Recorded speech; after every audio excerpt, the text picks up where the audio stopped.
세금 정책 하나로 해결될 것 같으면 이미 노무현 문재인 정부 때 됐겠죠. 대통령이 또 시도한다, 또 안 될 것이다 그러는데 약간 결이 달라요. 지금은 정말 굉장히 세요. 생각할 시간을 안 주는 것 같아요. 내가 볼 때 분명 이건 시행돼. 5월 9일 지나면 이 대통령이 이제 더 이상 물러설 수가 없어. 몇 번이나 확인을 했고 네. 그분의 캐릭터도 이거 물러나지 않아. 네. 전 두 가지가 좀 궁금하긴 해요. 세금을 많이 해서 증세의 목적인가? 첫 번째. 저도 그게 궁금합니다. 두 번째는 매물이 많이 나오게 해서 주택시장 안정이 목표인가?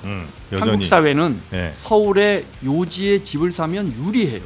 다 압구정 현대를 갖고 싶잖아요. 근데 왜 투자를 안 하느냐? 네. 돈이 없으니까. 돈이 없어요. 네. 물론 5월 9일까지는 팔아라고 합니다만 그분들이 82.5% 내고 팔까? 그럼 못 판다고, 안 파는 게 아니라 못 판다고 봅니다. 한마디로 이제 버티는 자와 정부의 이제 전쟁이 시작이 되는데 왜 아무 준비도 안 하고 공격했는데 그거 언제 지을 거냐고 지금 정부한테 비난하면 안 되지. 지금 정부 진짜 있는 거 싹싹 긁어가지고 뭐든 해보려고 하는데. 네. 네. 이번 시간은 지금 가장 핫한 이슈죠. 시장에서도 지금 어떻게 가야 될지 헷갈리는 분들도 많은 것 같고요. 이게 앞으로 그래서 더 간다는 분들도 계시고 무슨 소리냐 이제 진짜 끝난 것 같다는 분들도 계신 것 같고 뭐 그렇지 않다는 분들도 하여튼 굉장히 많은 이야기가 많은 이 부동산 관련된 오늘은 본격 토론 한번 가보도록 하겠습니다. 오늘 함께해 주실 먼저 경제학전의 김원장 대표님, 저희 이제 기자님으로 더 익숙하긴 합니다만 김원장 대표님 어서 오십시오. 안녕하세요. 기자라 불러주세요. 아 그래 될까요? 네. 우리 김원장 기자님. 네. 이게 학전의 경제 버전입니까?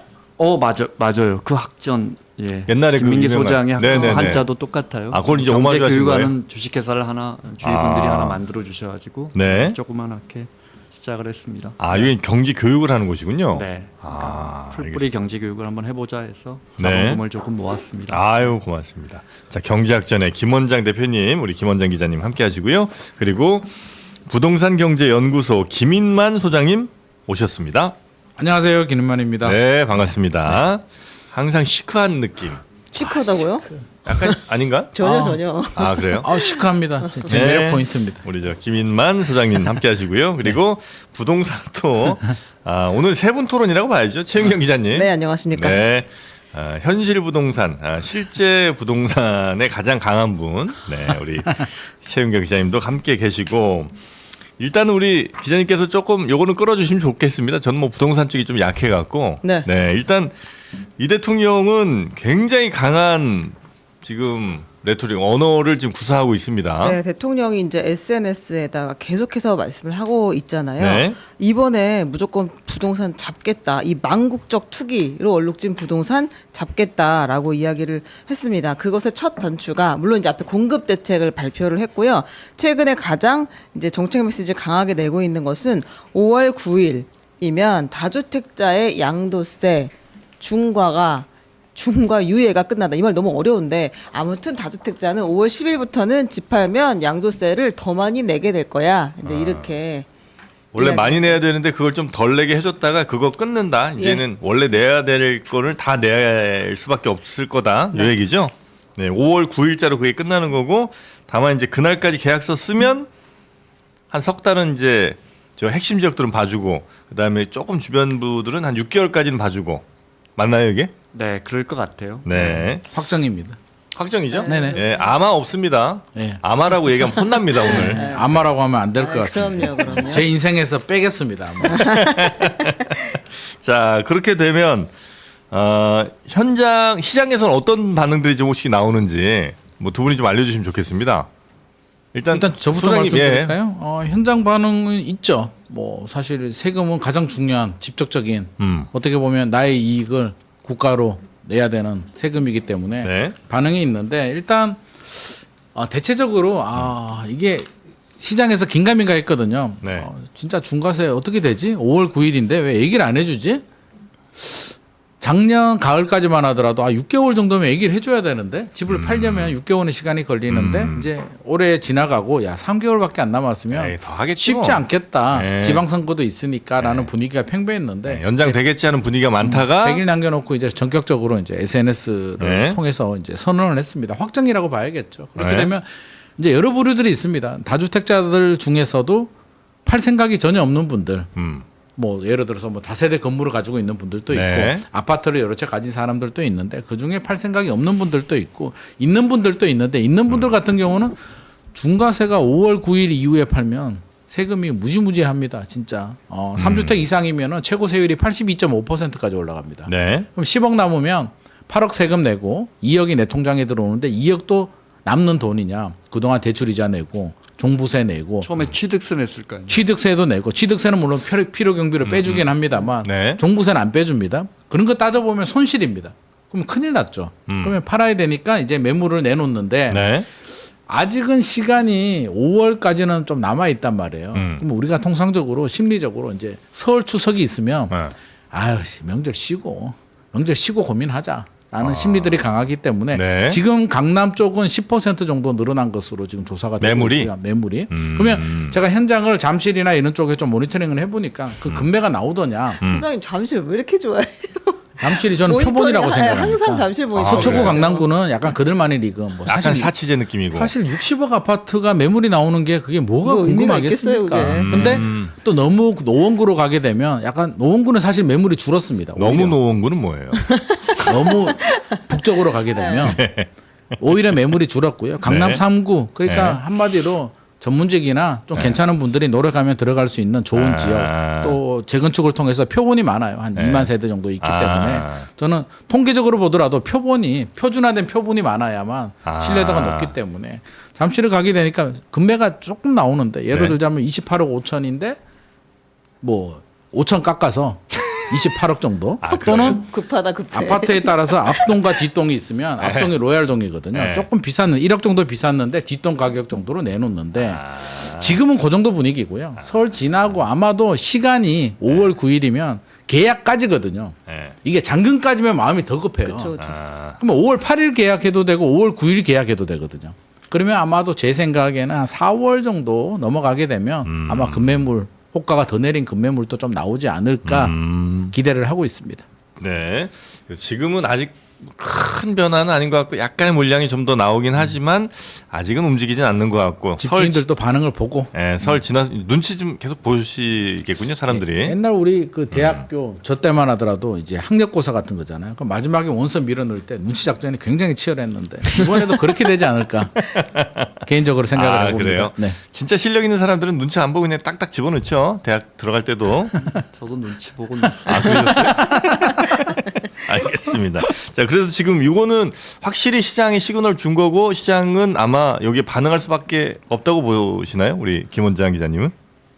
어려울 점 아니에요. 반대예요. 어려울 것 같아요. 어려워요? 매물이 좀 나오고 있는 것 같은데 그게 뭐 통계적으로 확인되지는 않고 네. 5월 9일까지 집이라는 게 파는 게 이게 쉽지가 않아요. 마음을 먹어. 그 계약까지도 쉽진 않다. 왜냐하면 또 사려는 분들 대출 규제도 묶여 있고 네. 또 실입주에 해야 돼서 그래서 전세로 깨지고 계신 분들은 전세 세입자 나가라고 해야 되거든요. 아, 전세를 세입자 준 그동안 사람들. 지금 산 사람이 들어와야 되잖아. 실거래, 토지거래가 서울 토지니까. 전거래가 토지거래 허가 구역이기 때문에 새로 사는 사람들 무조건 들어와야 돼. 무조건 내가 살아야 되니까 네, 등기 치면 4개월 그럼 안에 거기 살던 허가받아서 전세 들어가야 돼요. 세입자들이 나가주시라고 해야지. 근데 이제 그럴 때는 뭐 보통 2 플러스 2년인데 네. 한 1년이 남았다면 저희가 집을 팔게 됐는데 토호제 때문에 새로 집 사신 분이 들어오셔야 되니까 죄송한데 저희가 조금 뭐 이사 요금 한 1,000만 원이라도 내드릴 테니까 나가주신다면 저쪽이 계약한다고 하거든요. 뭐 이런 식의 사람과 사람과의 계약은 늘 뭐 제도보다 앞서갈 수 있지만 이런저런 것 때문에 쉽지 않다. 하지만 이제 큰 틀에서 보면 네. 자, 2017년부터 이제 진보 정부가 다주택자들에게 압박을 하면서 집을 파세요. 그렇지 않으면 중과합니다. 해서 이 중과세 틀이 만들어진 겁니다. 우리 양도세는 6에서 45인가 46까지 네, 내죠. 45. 45까지 내는데 집이 2채 있어? 근데 안 살았어? 그럼 이건 돈 벌려고 집을 사신 거잖아요. 네. 그럼 20%를 거기다 더 얹을게요. 3채 이상 있어요?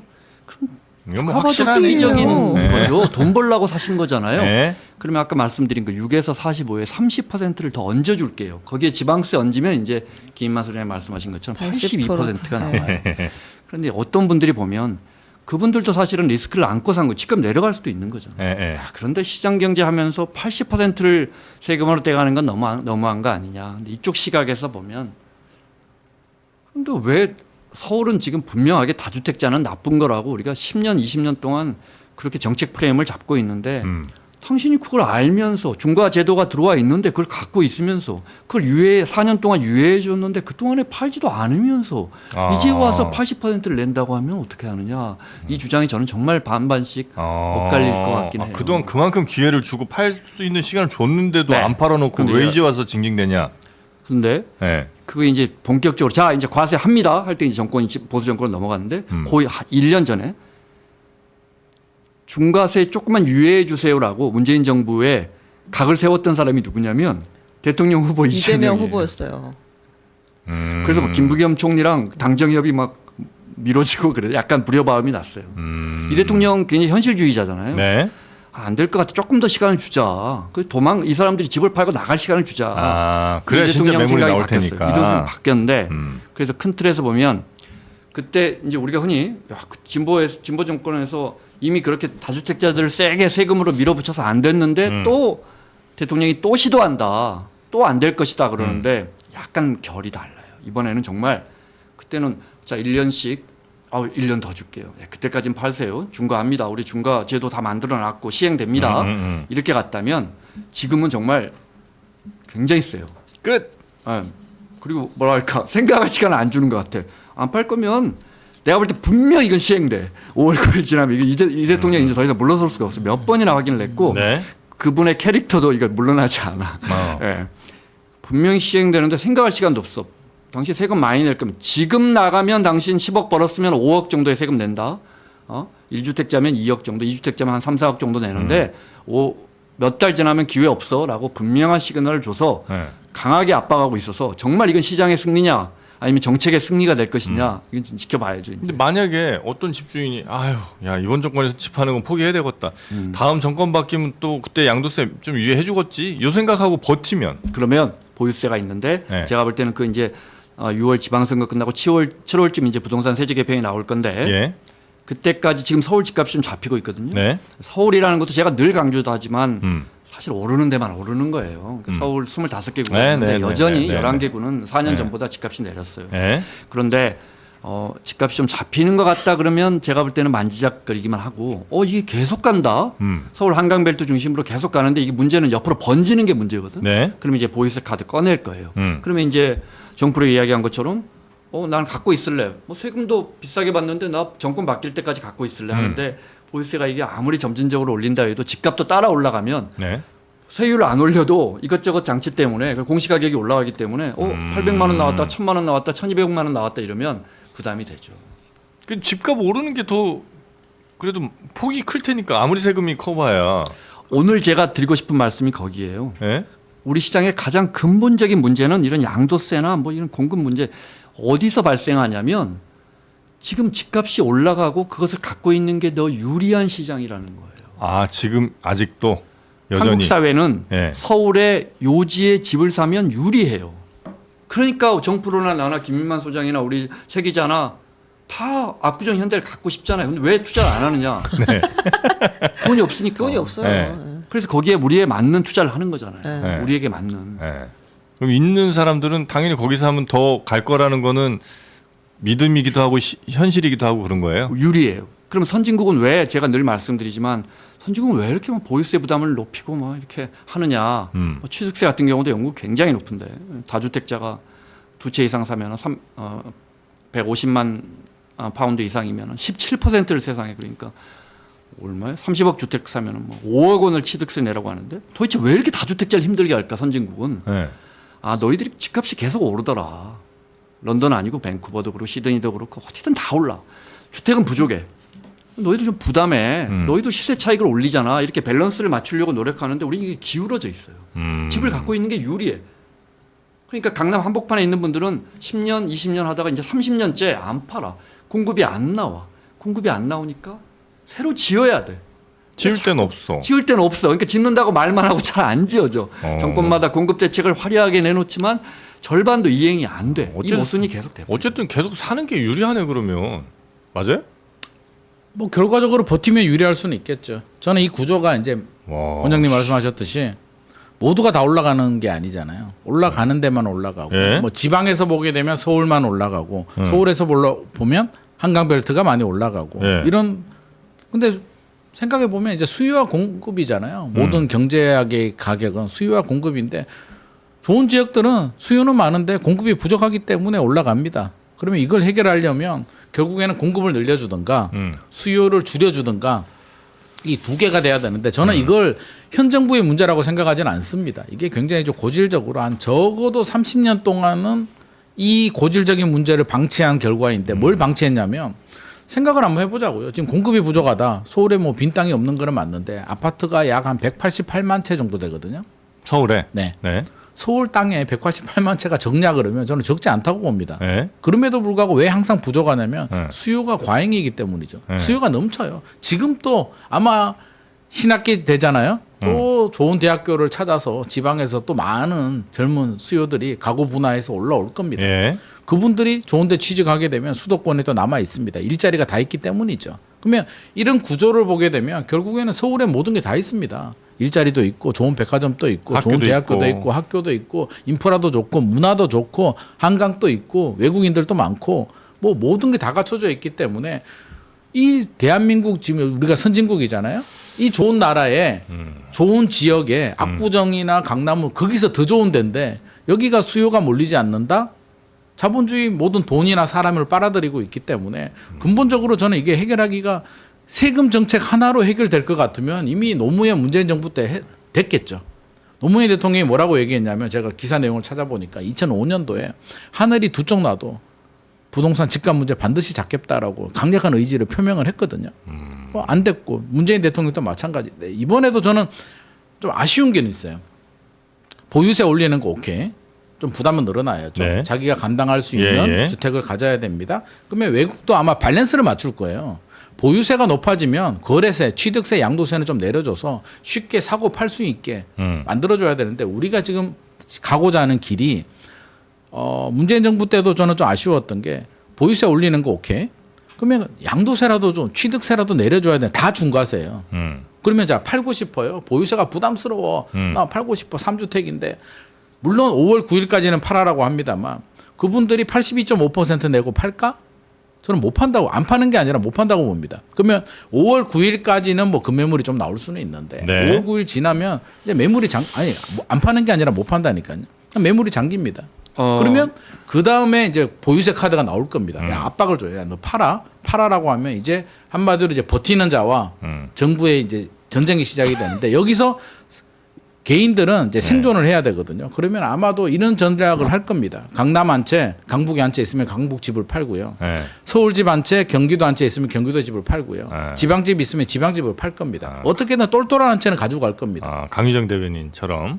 어떻게든 아니 그게 현실적인 전략 내놨다는 아니겠습니까? 거예요. 네, 내놨다는 거죠. 용인 춘추관장도 내놨고. 용인 집을 아마 판다고 내놨던 거죠. 강남 집을 팔아야 효과가 있을 것 같습니다. 네, 강남 집은 심리적으로는. 안 파는 또 거. 국민들이 볼 때는 집안채도 네. 잠시 시간이 되면 자 여기서 답을 줬잖아요. 네. 용인 집이 있고 강남 집이 있으면 용인 집을 팔더라는 거예요. 이미 가이드라인을 줬잖아요. 아. 우리 국민들도 따라가야죠. 예. 그러다 보면 저는 한강벨트는 더 똘똘하게 더 비싸지고. 그리고 이제 전세도 주지 말아요. 토지거래가 구역에 네. 장기보유 특별공제 혜택도 줄이겠대요. 네. 수원에 살면서 강남에 전세 준 사람은 수원 집을 정리하든지 네. 팔고 이제 강남으로 또 들어와야 이사 되고. 가야죠. 그러니까 좋은 지역들은 이제 집주인들이 사는 동네가 되지 집주인들이 않을까. 다 같이 사는 동네가 된다. 이게 패널 선정이 잘못됐어요. 같은 생각을 하고 계시는 거죠? 나 김만 소장님과 여러 번 방송해 봤는데 우리 둘이 생각이 같아. 예. 또 다른 점도 있습니다. 시간 절약되고 좋죠. 뭐. 자, 공급이 부족하고 수요를 좀 줄여줘야 한다. 원론적인 이야기이고 이런 생각을 비단 저희 둘뿐만 아니고 많은 분들이 하고 있습니다. 그런데 진보의 관점, 어떤 정의의 관점에서 보면 노동소득도 아닌데 단지 거기에 집을 샀다는 이유만으로 5억, 10억씩 지금 강남이나 잠실이나 여의도 뭐 재건축 단지 10억 이상 오르는데 너무 많거든요. 그걸 그냥 가져간다는 건 그거는 불공정한 거야. 그 과세를 해야겠어. 그리고 우리가 이미 예고해 놓은 거잖아.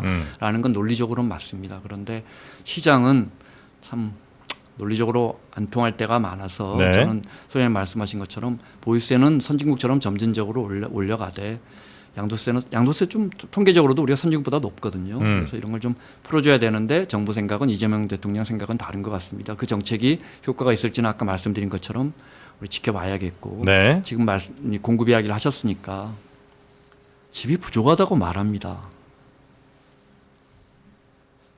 서울에 집이 부족하다 특히. 뭐 지금 수도권은 뭐 평택이나 이런 데 미분양이 넘쳐나니까. 네.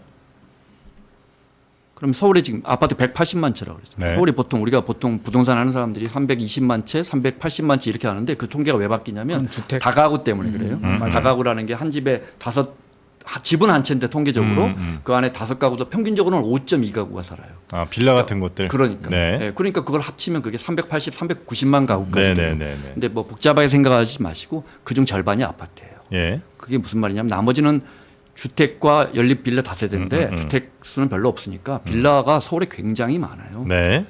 우리가 집이 부족하면 예를 들어 노태우 정부 때처럼 정말 집값이 부족해서 우리가 정말 가족들이 전세 쫓겨나고 정말 오갈 데가 없어가지고 연탄불에 뭐 정말 안타까운 비극을 안고 그런 35년 전하고 지금 정말 집이 부족하냐? 주택이 부족하면 연립 다세대 집값도 올라야죠 서울에. 연립 다세대 집값 굉장히 많이 내렸어요. 역세권도 굉장히 많이 내렸어요. 아파트만. 우리는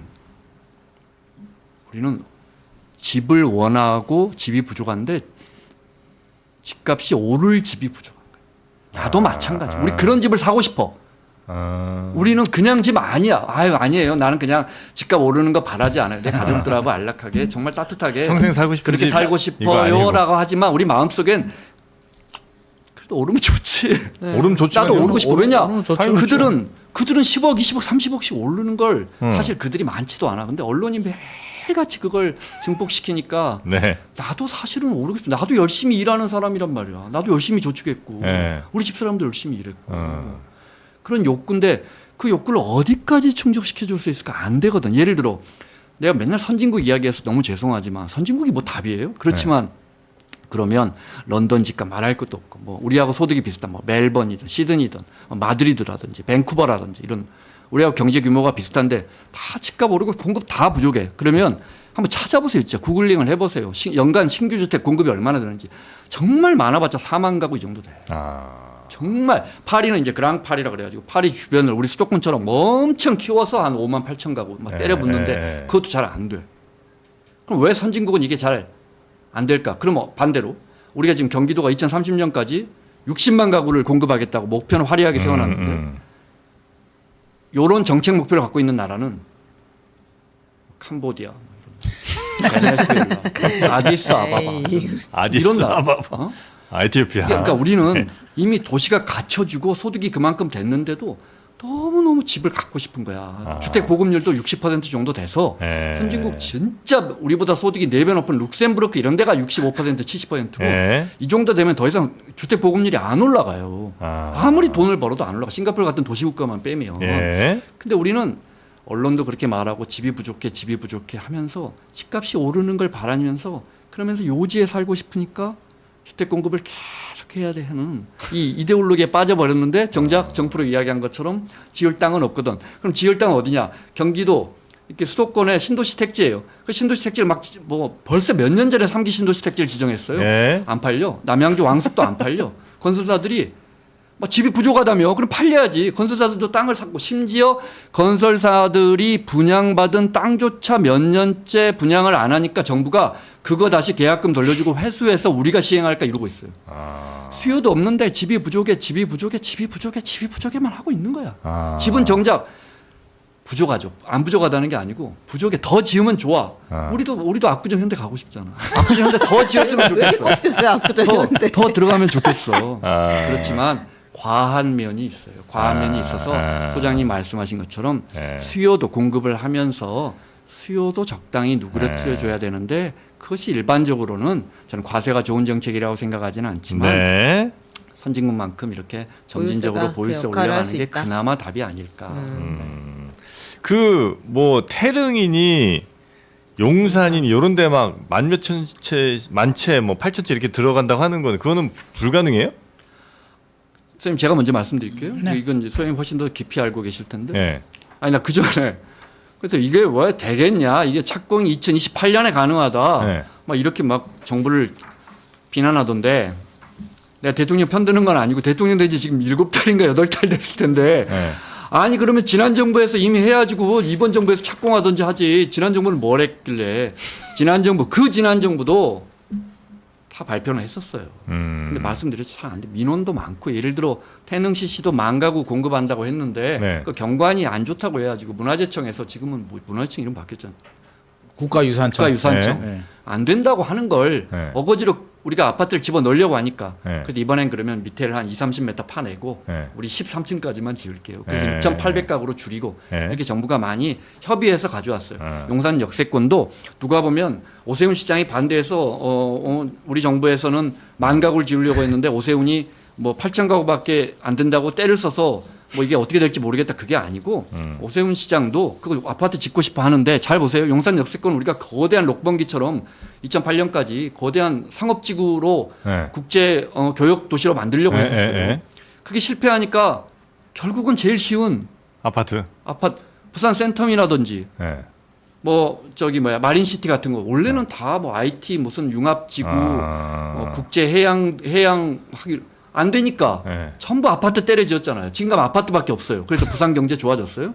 아. 그러니까 우리가 공급이 다급하니까 뭐 모르겠어요. 저 잘 모르겠어요, 진짜. 네, 네. 그래서 아파트 정말 용산 역세권에 때려짓고 우리 정말 거기 귀한 땅이거든요. 네. 서울 한복판에. 거기에 우리가 정말 우리 먹거리를 할 걸 하기 위해서 5,000가구만 짓고 거기다 뭔가 다른 걸 지어보자. 아이 그거 어려워. 이미 우리 경제가 늙어서 아파트나 때려짓자. 뭐가 답인지 모르겠어요. 그런데 네. 이거 하나만 왜 아무 준비도 안 하고 공급했는데 그거 언제 지을 거냐고 지금 정부한테 비난하면 안 되지. 그거는- 지금 정부 진짜 있는 거 싹싹 긁어가지고 뭐든 해보려고 하는데. 네. 현 정부가 7개월 됐거든요. 네. 그래서 저는 너무 가혹한 잣대를 들이댄다는 그런 공감 네. 맞습니다.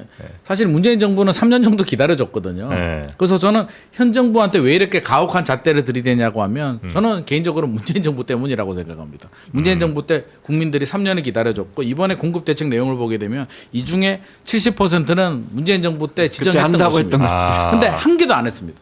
그냥 왜 이렇게 마곡에 하나 했습니다. 왜 이렇게 안 그것도 한 거예요, 빈땅에. 문재인 정부는? 안 되는 이유가 이제 문재인 정부 때 이제 말씀하셨으니까 태릉 CC가 네. 이제 대표적인 지역인데 만세대를 하겠다고 하는데 말씀하신 것처럼 문화재 문제가 있었고요. 두 번째는 지역 주민들이 반대합니다. 반대하는 이유가 이제 여러 가지인데 하나는 임대 아파트 들어오는 걸 반대하고 두 번째는 그쪽이 교통 지옥입니다. 아. 야 만세대가 들어오면 인구로 보면 3만 명이 되는데 야 도로나 지하철도 그대로인데 우리 동네의 삶의 질이 떨어지는데 왜 공공 임대를 여기다 이렇게 많이 지어? 놓은 거 무시하는 거야? 라는 반응이 나오게 되고 지역 주민들이 반대하면 누가 낫습니까? 지역 지자체장, 네네네. 시의원, 구의원, 국회의원들이 자기 목줄이 달렸으니까 예. 주민들의 의견이 중요하니까 거기에 동참합니다. 그러면서 만 세대가 8,000세대에서 나중에 3,000세대까지 줄어들거든요. 야, 3,000세대 할 바에는 하지 말자라고 해서 무산된 게 아, 그래요? 지금 다시 6,800세대를 다시 추진한다고 합니다. 그래서 될지 안 될지는 이제 뚜껑을 열어봐야 되는데 네. 저는 뭐 노력하는 거는 좋다. 근데 착공 물량도 보게 되면 결국에는 2030년 정도 돼야 나옵니다. 계획처럼 됐을 때 예. 2027년에는 한 1,000 몇백 개 정도 나오고요. 그러면 국민들이 좀 기다려줘야 되는데 문재인 정부 시절에 이제 트라우마 같은 게 있죠. 야, 네. 니들 못할 거 아니야? 라는 불신이 있기 때문에 지금도 똑같이 적용이 되는 거고요. 사실 여기서 딱 기억나는 게 이제 우리가 용산하고 경마장 부지 두 개가 딱 국민들 지금 뇌에 딱 박히거든요. 아, 과천 경마장하고 용산. 두 개가 입지가 너무 좋으니까. 네. 아까 자꾸 압구정 현대 얘기를 하는데 압구정 현대 가고 싶죠. 저도 돈만 있으면. 또 어떻게 압구정. 근데 그게 안 되면 이제 용산이나 경마장 정도라도. 예. 그래서 경마장 또 위치가 굉장히 좋습니다. 경마장 또 위치가 사오 너무 좋지. 4호선 타고 지하철역 쫙 딱 가면 있고. 되죠, 그죠? 경마장 발표하자마자 아마 경마장 자주 가시는 분들은 오열을 할 겁니다. 야, 우리 이제 어디로 가야 되냐? 이 좋은 땅에. 아니, 뭐 그분들의 오해를 그러면 아, 그분들 눈물도 닦아줘야 돼, 우리가? 그래서 실제로 반대하는 분들 많이 그래서 있습니다. 어차피 화상 경마장이 너무 많아. 하고 노조도 반대합니다. 과천 시민들도 반대하고 있습니다. 근데 입지는 너무 좋습니다. 제가 네. 어제 이제 어떤 다른 방송에서 교수님 만났는데 아, 대신 내가 가서 뛸게요, 거기서. 그럴까요? 트랙에서. 그 교수님이 이제 딸 집 때문에 이제 막 우리 애 집 어떡하지? 네, 막 네. 경기도도 가서 막 돌아다니는데 과천 경마장 나오는 순간 딸이 아빠 이거 우리 기다려 볼까? 가능성이 있을까라고 합니다. 그래서 많은 분들이 실수요자들 관심을 가지고 있고 어. 개인적으로는 잘 됐으면 좋겠습니다. 네. 완전 주민들 반대하면 지역 우선 물량을 좀 많이 배정을 해준다든지 네. 좀 해주면 좋을 것 같고요. 용산은 저는 개인적으로는 약간 좀 반대하는 입장입니다. 자, 만세대라고 정비창 하는 게 그부지. 예, 예. 국제 업무지구 예. 8천이나 만이나 뭐 저는 도찐 개찐이라고 생각하고요. 네. 제가 정부면 서울시가 8천 하겠다라고 하면 스피드가 중요하니까 8천이라도 빨리 할 것 같은데 네. 저는 그것도 반대하는 이유가 자 8천을 짓잖아요. 만을 짓잖아요. 네. 거기 들어가는 사람은 이제 10년 지나 보세요. 상향 여과가 돼서 다 부자들이 살고 있습니다. 아무리 임대주택이나 영구 임대 아닌 이상. 근데 영구 임대 넣어봤자 얼마나 넣겠어요, 진짜. 그러면 영구 임대를 5% 넣잖아요. 넣기도 어렵지. 영구 임대를 1,000개를 넣잖아요. 그러면 거기 1,000명만 혜택을 봅니다. 나머지 청년들은 나도 용산 들어가고 싶은데. 또 들어가고 싶어요. 네. 그러면 이게 저는 글로벌 도시잖아요, 서울이. 네, 그러면 네. 여기는 멋지게 잘 짓고 뭐 저 개인적으로는 아, 그러니까 상업지구 같은 걸로 왜 서울이 글로벌 도시니까. 업무지구. 업무지구 같은 왜냐하면 거. 강남에 코엑스도 있죠. 네. 지금 마이스 개발한다고 잠실 운동장 부지도 개발하지. 아, 용산이 마땅한 게 또 없구나. 한전 부지에 GBC 현대가 고층 빌딩 또 3개 짓지요. 예, 예, 예. 강남에 다 있어요. 그런 아. 멋진 시설들. 강북에 이제 삼표 부지 뭐 성수에 좀 개발하고. 아, 삼표 용산에도 저는 그런 시설들이 들어와야 된다. 그리고 예. 자체적으로 수익성이 안 나고 개발할 자신이 없으면 저 네. 개인적으로는 차라리 돈 있는 민간한테 팔아라. 그래서 민간이 복합 개발하도록 유도하고 아. 그 돈 제 생각에는 계산해 보니까 한 30조 받겠더라고. 어. 그때 그때 팔면. 무산됐을 때 8조였거든요. 네. 지금은 30조 갑니다. 그 정도 되죠. 네. 그러면 30조를 가지고요. 네. 저 개인적으로는 GTX BC가 지금 비실비실 되고 있잖아요. 네. 거기 돈 때려 박아서 빨리 스피드 있게 아. 짓고 3기 신도시 저는 반값으로 다 때릴 겁니다. 3기 신도시 왜 안 하느냐? 입지가 서울 아닌데요. 가격이 좀 생각보다 좀 높아요. 물론 국토부나 LH 입장에서는 네. 그 가격도 지금 분양가가 얼마나 올랐는데요라고 하지만 저는 반값 때리면 우리 서민들도 용산에 그 누가 몇 명 들어간다고. 차라리 그러니까 개인적으로 너무 좋은 지적하셨는데 참 이런 근본적으로 저는 정말 이해가 안 돼요. 물론 생각 다른 분들 많지만 아니 우리 최은경 기자. 최 기자 이야기 들어보고 싶어요. 그러니까 뭘요? 주택을 공급하는데 네. 용산에 공급하면 아무리 낮아도 네. 진짜 20억 20억은 하겠죠. 20억은 해야 네. 돼요. 거기 평당 8천만 원 이야기 나오고 그렇죠. 있습니다. 지금 네. 거의 확정. 그러니까 정부 좀 깎아주고 정부가 LH 정부가 민간한테 택지 팔지 않고 정부가 직접 시행해서 이제 네. 시공사만 불러들여서 좋은 시공사 불러들여서 할 건데 그러면 잘 지어놓을 텐데 그게 서민 그걸 아파트는 정부가 아니잖아. 할 임대도 일이에요. 아니고, 20억 안 30억 되고. 받고 있는 분들을 네. 위한 건 시장에 네. 맡겨야지. 네. 네. 그분들을 위해서 아 이게 내 계속 생각이 너무한 공공 임대로 건가? 얘기를 하시는데 그 집은 용산의 집집은 공공 임대가 들어갈 수가 없죠. 아니 이제 공공 임대 하면 구조적으로. 좋죠. 하면 되지만 그 땅값과 그 건축비를 조금이라도 회수해야지. 그게 다 누가 내냐고요. 우리들 세금을 빚인데 우리가 LH 지금 빚이 다 내는 우리 건데. 빚인데 네. 제가 볼 때는 공공임대 20% 정도 넣으면 맞다고 생각하는데 그것도 지금 지적한 것처럼 네. 아니 이 세상에 운 좋은 사람 우리가 시장 경제에서 이걸 제외할 수가 없어요. 그렇지만 그 추첨하면 이제 100대 1 나올 텐데 네. 그 단순히 과거에 이제 이명박 정부 때 보금자리 주택 수서에 당첨된 사람들처럼 운칠기삼의 정책이 된다. 운 좋은 사람이 거기 들어가서 살게 되는. 내 친구도 이제 판교 당첨됐다고 술 며칠씩 사고 그랬었는데. 또 다른 포모가 생길 수 있다는 거죠. 아, 내 친구는 나하고 같이 집이 없었는데 운 좋게 거기 당첨돼. 나는 어떻게 뭐 이런 생각이 충분히 들 아니면 수도 있는. 우리 최 기자 이야기를 들어보세요. 그럴까요? 예, 저는 최 기자님. 무슨 이야기를 듣나요? 저는 걱정이 딱 하나예요. 네. 그러니까 제가 계속 하나예요 걱정이. 그러니까 하나밖에 없어요. 뭐 어떤 걱정이냐면 정말 걱정이 없는 거예요. 우리 걱정이 너무 많아요. 근데 아니 제가 이거 이런 걸로 공격할 게 이 없습니다. 부동산 문제를 진지하게 항상 고민하잖아요. 저는 네. 그러니까 저는 대통령의 목표가 뭔지를 정확히 모르겠어요.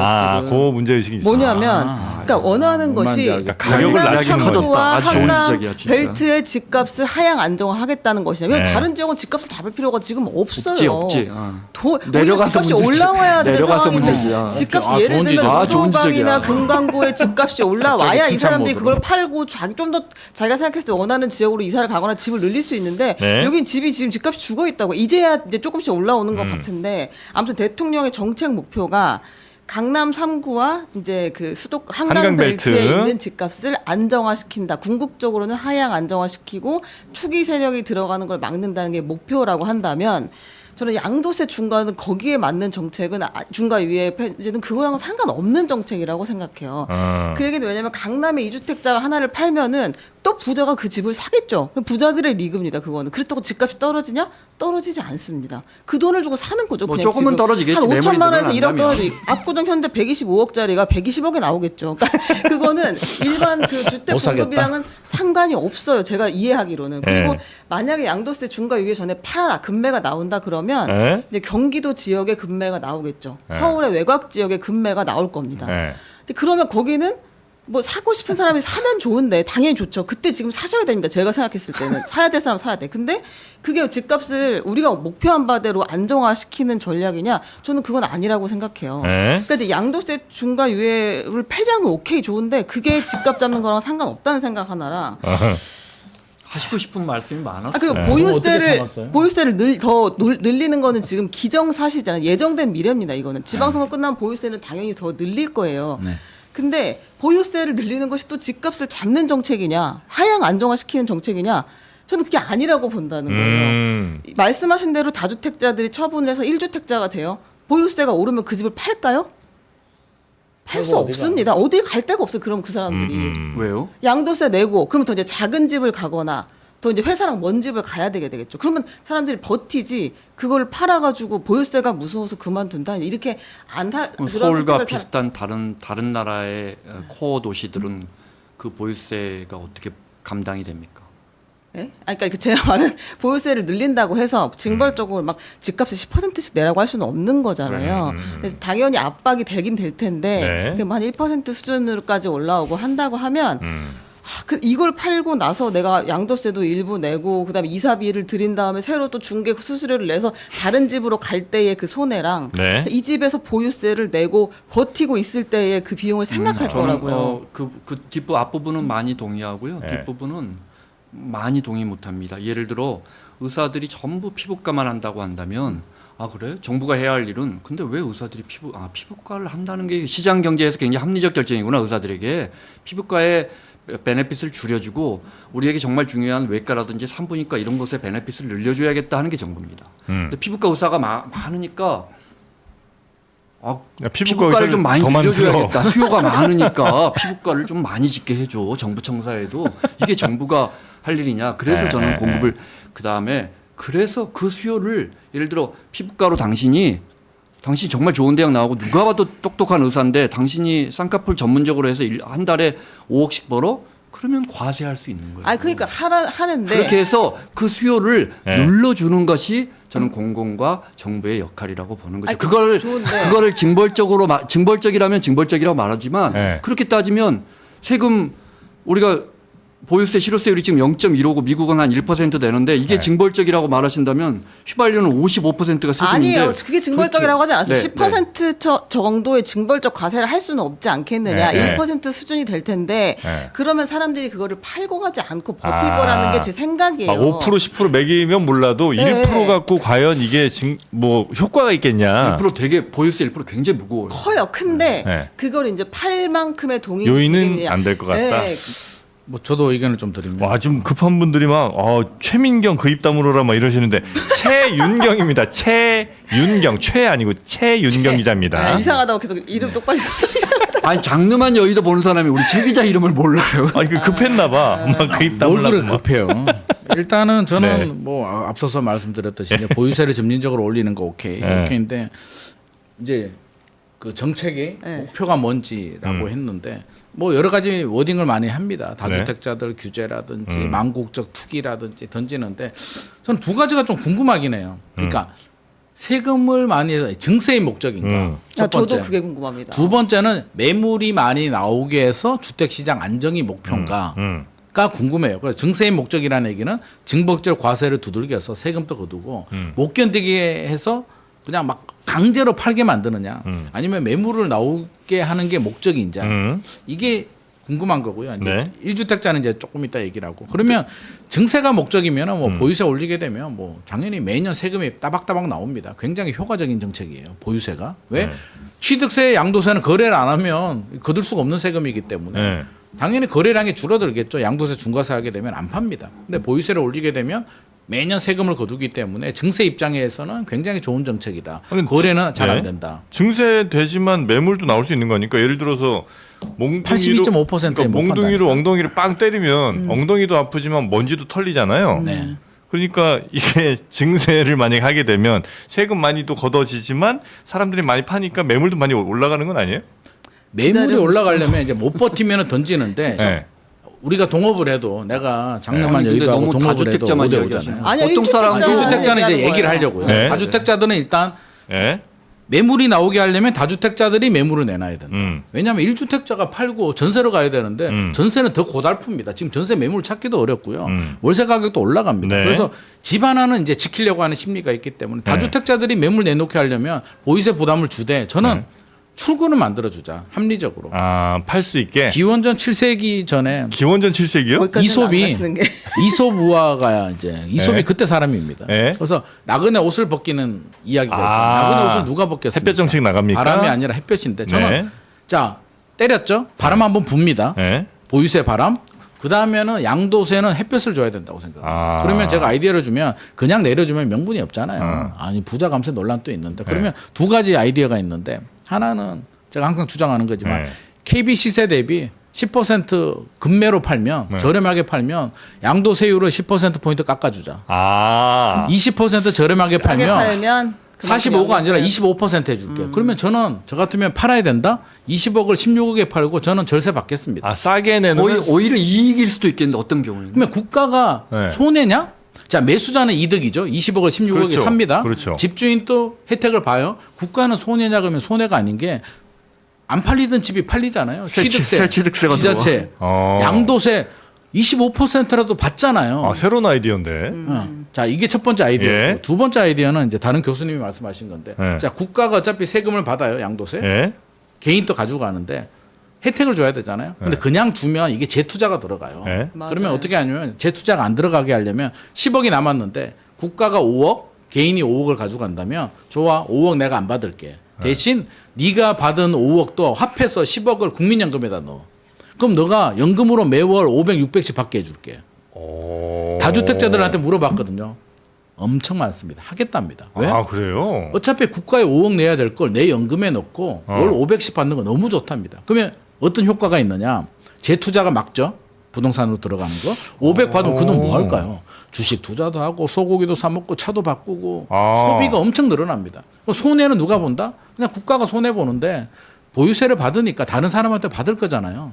팔 네. 사람들은 팔면 그 돈이 재투자 안 들어가고 소비한다니까요. 오. 주식시장으로 더 들어가요. 약간 설득. 국민연금도 네. 고갈 막잖아요. 그 돈이 집 한 돈이 국민연금에 들어간다니까. 오. 와 이거 너무 좋지 않아? 자, 누구 아이디어예요? 그 명지대학교 교수님. 아, 본인 건 아니시고. 저는 출처를 밝힙니다. 아, 그래요? 좀- 첫 번째는 제 아이디어고요. 두 번째는 명지대학교 진미윤 교수님 아이디어. 네네네. 아, 좋잖아. 좋잖아. 이런 아이디어 말씀하시니까 이런 방법도 생각해봤습니다. 5월 9일로 못을 박아버렸으니까 그런데 무주택자가 살 경우에는 한 1년이나 2년 정도 유예를 그 집을 아 세입자가 유예- 있는 집도 팔 수 있게 하는 거예요. 왜냐면 아. 내가 내년 3월에 나는 이제 팔려고 했는데 안 팔렸어. 이건 저거 토어제 때문에 세입자 문제도 있고 안 팔렸어. 그래서 나는 이제 중간 내가 한 집이 한 채가 더 있는데 애매하게 경기도 광주에 한 5억짜리 아파트가 있는데 이거 하나 팔려고 하고 노후 준비하려고 했는데 안 팔렸어.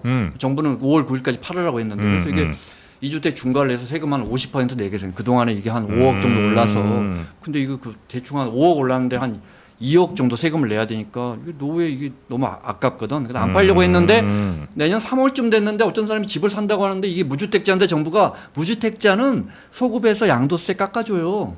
그러면 나는 그럼 팔 것 같아.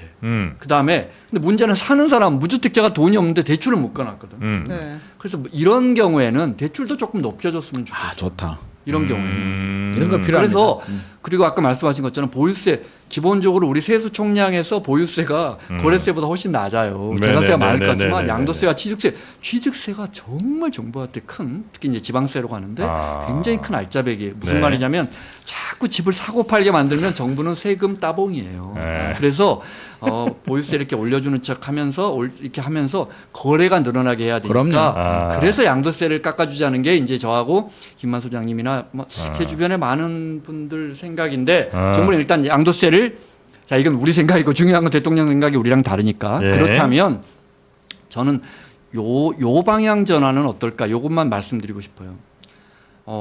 집을 많이 갖고 있는 사람들을 밀어붙이고 있는데 제가 늘 말씀드리지만 우리 사회에서 경제적으로 여유 있는 사람이 강남이나 한강벨트의 아파트를 한 채 갖고 있다가 두 채, 세 채 사는 거는 굉장히 합리적 시장 결정입니다. 그 사람들은 그렇게 해서 수익을 올리고 있고 그런데 너희는 나빠 이렇게 말한다면 그 사람들 뭐 MBTI 해보면 나쁘거나 뭐 눈썹이 이렇게 생기거나 그런 사람들이 아니라고 그냥 여유가 있는데 시장에 합리적으로 결정을 한 사람들이니까 저는 쫓아내지 말고 우리가 미안한데 약속된 것처럼 과세를 하는데 다주택자분들한테 미안해요. 그런데 지금 안 내면 당신들에게 정말 세금을 많이 거둘 수밖에 없어요. 없다. 이렇게라도 우리가 시장을 좀 건전하게 바꿔야겠어요. 그리고 여러분들이 10억, 20억씩 양도 차익을 많이 올렸잖아요. 네. 그러니까 과다한 세금에 대해서 너무 억울해만 하지 마시고 정부 입장을 이렇게 우리 편으로 그분들 과세를 하더라도 우리 편으로는 못 하더라도 적으로는 만들지. 왜냐하면 다주택자는 나빠 이렇게 지난 정부 때 했더니 어떤 문제가 생기냐면 집을 세 채 갖고 있는 건 투기적 수요잖아. 우리가 그거 따라잡을 혼내주겠어 거야. 네. 하고 이렇게 돌아보니까 참모들 중에 절반이 집이 두 채. 너희는 뭐냐? 얼른 팔아라 이렇게 된다고요? 지금 딱 그 상황이에요. 근데 다주택자 나쁘지 않아요. 다주택자 그냥 합리적으로 시장에 참여한 사람들이니까 정부가 혼내준다는 마인드보다 설득하면 좋겠어요. 알겠습니다. 그냥 그렇지 세금 않으면- 내라고 댓글에 그 세금 내면 된다고 계속 올라오고 있어요. 세금 내라. 저는 또 갑자기 그런 생각이 들어요. 갑자기 든 생각인데 일단 아이디어가 하나 더 나왔어요. 뭐죠? 왜냐하면 다주택자 얘기를 하셨으니까 세입자 주고 있잖아요. 네. 한 채는 내가 살고 세 채가 있는데 오늘은 강남에 살고 내일은 송파에서 사고 이런 사람 없잖아요. 없잖아. 네. 다 전세 주고 세죠, 있잖아요. 없겠죠. 근데 세입자들은 항상 불안하거든요. 4년 2+2 4년 지나면 얼마나 올라갈까. 저는 10년 동안 전세금 하나도 안 올리는 분들에 대해서는 약간 우리 임대 사업자처럼 약간 인센티브 그때 양도세를 좀 인하를 좀 해준다든지 그런 인센티브 하면 세금 안 올리면 세입자도 10년 동안 안 올리면 너무 좋지 않을까요? 이른바 굳이 따지면 착한 임대인 착한 임대인에게. 임대인을 저는 어차피 임대사업자 다주택자들이라면 이런 게 네. 이제 아까 최 기자가 말한 것처럼 시장에서 진짜 서민들을 도울 수 있는 그런 정책 중이에요. 네, 약 그건 제가 뭐 괜찮아요. 마지막으로 말씀드릴 것은 제가 걱정이 하나 있다고 했잖아요. 네. 말을 중간에 끊겨서 못했는데 제 걱정은 이렇게 해놓고 나면 지금 토지거래 허가구역이죠. 그 다음에 이제 그 양도세도 묶었죠. 그 다음에 이제 보유세 올리죠. 출구가 없잖아요. 근데 다 자기 집으로 들어가 살게 되면 전월세가 줄어들어요 매물이. 그러니까 사실은 집값이 오르든 말든 뭐 보유세를 더 내시든 마시든 부자들은 부자의 영역에서 살면 되는데 전세가 지금 줄어들고 월세가 올라가고 있어요. 전반적으로 공급되는 전월세 매물이 줄어들어서 가격이 올라가면 그건 누가 책임질 거냐는. 토저 때문에 제가 궁금해서 정말 잘 몰라서 여쭤보는 거예요. 토저 때문에 정프로가 마포에 있는 전셋집을 놔두고 압구정 현대 아파트를 사서 실입주를 했어요. 그러면 압구정 현대가 네네. 원래 사고 전세를 내주려고 했는데 실입주를 했으니까 전세가 하나 줄었죠. 네. 그럼 시장 전체에서 전세는 마이너스 1인가요? 정프로가 살고 있었던 전세는 플러스 1인데요. 아, 근데 이게- 총량은 똑같은데 질이 달라져요. 네, 실제로 그러면 투자를 한다는 나는 기념으로 보면 예를 들어서 특정 지역을 네, 얘기해서 죄송합니다만 뭐 예를 들어서 포천에 아파트가 하나 있고 강남에 한 채 있는데 애 다 키우고 대치동 아파트는 전세 주고 포천에 공기 좋은 데 살다가 정부가 정책 기조가 바뀌었어. 전세를 주니까 팔지도 못하게 하고 장기보유 특별공제도 줄이겠대. 포천으로. 실거주해. 그럼 대치동을 빼가게 되면 대치동의 핵심 지역 역세권의 교육 환경 좋은 오히려? 곳들은 임대 물량이 줄어들고 그렇지 않은 곳들이 늘어날 수 있다. 총량은 똑같은데 네네네네. 질이 달라질 수 있다는 점을 우리가 좀 염두에 그거는 할 동의 필요는 못하겠습니다. 있을 것 같습니다. 하지만 뭐 작은 부분이지만 네. 그 사람이 포천에 살았던 이유는 그 압구정 현대에 월세 수입 때문에 그랬던 거고 그 혜택을 위해서 그 한 달에 한 800만 원, 900만 원 되는 월세 수익을 포기하지는 근데 않을 지금 정부가 장기보유 특별공제를 줄이겠다고 하니까 거주를 안 하면 거주를 안 하면? 양도세를 이렇게 친다니까요. 근데 포천은 이동갈비죠. 근데 양도세가 맞습니다. 예를 들어서 알겠습니다. 20억이 남았는데 10억을 내라고 하면 입주해야죠. 네. 포천은 아침고요 수목원도 유명합니다. 너무 좋습니다. 네, 그 정도까지 놀러 가고 가보니, 싶습니다. 예, 요 정도까지 오늘은 예. 이야기 마무리하도록 하겠습니다. 역시 재밌네요. 재미는 있습니다. 예, 부동산이 재밌습니다. 그렇습니다. 자, 함께 해주신 김인만 소장님, 김원장 대표님 대단히 감사하고요. 이사철이 본격적으로 되면 또 인터넷 새로 깔아야죠. 그럼요. 예, 휴대폰 새로 바꾸셔야 되고요. 수사 받기 전에 꼭 바꾸셔야 되고 정수기 한번 또 바꾸셔서 맑은 물 드셔야 됩니다. 그럼요. 물 중요하죠. 물 바꿔야죠. 이렇게 비교원에서 잘 비교해보고 구매하시면 현금 최대 128만 원의 혜택이 주어진다는 거 꼭 놓치지 마시고 월세보다 더 셉니다. 1670-2571번 전화하셔서 상담받으시면 친절한 상담원이 여러분을 기다리고 있습니다. 네, 핸드폰 바꾸라는 얘기는 농담입니다, 여러분. 네, 그렇게 또 심각하게 받으시면 안 되고요. 자, 그러면 두 분은 보내드리고 저희 이제 토론 때문에 받은 스트레스 요가하면서 좀 풀어보도록 하겠습니다. 두 분 대단히 고맙습니다. 감사합니다. 네, 또 뵙겠습니다.